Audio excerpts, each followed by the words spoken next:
Miabot sa 700 ka mga iro ug iring uban sa ilang pet owners ang tuyong mibisita dinhi sa Department of Veterinary Medicines and Fisheries karong Sabado, Oktubre 12 aron makapahimulos sa libreng pakapon ug ligate alang sa ilahang mga binuhi. Si Faye Humonong, usa ka pet parent of 5, mipadayag sa iyang kalipay nga mapakapon na niya ang iyahang duha ka mga iro nga silang Sean ug si Ginger. Of course, happy na free nga services sa doggy.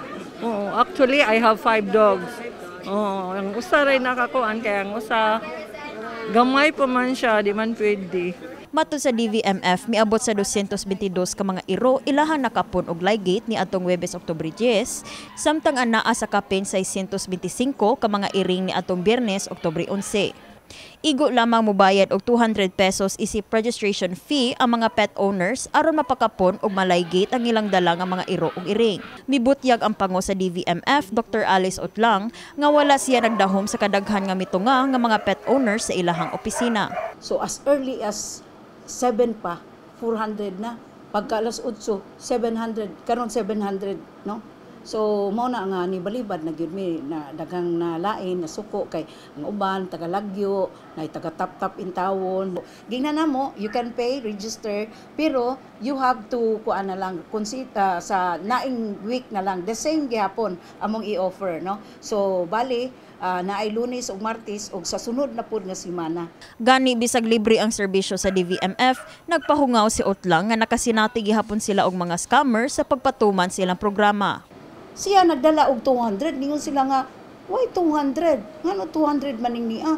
Di check niya sa Facebook na may JJ's Spay and Neuter scheduled also for today. So iyang gidala ang katong gipangayuan niya og low cost bayad sa Spay and Neuter. Gidala niya diri kay 200 man iyang mabayad. So pila iyang mao-kwarta? Which is pangilad because our service is for free for everybody, dili for business.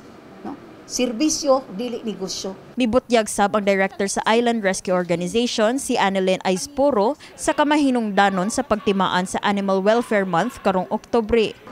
To speak for the voiceless. Very rampant ngayon sa Cebu, not only in Cebu but outside Cebu. Neglect, abandonment, abuse, tortured.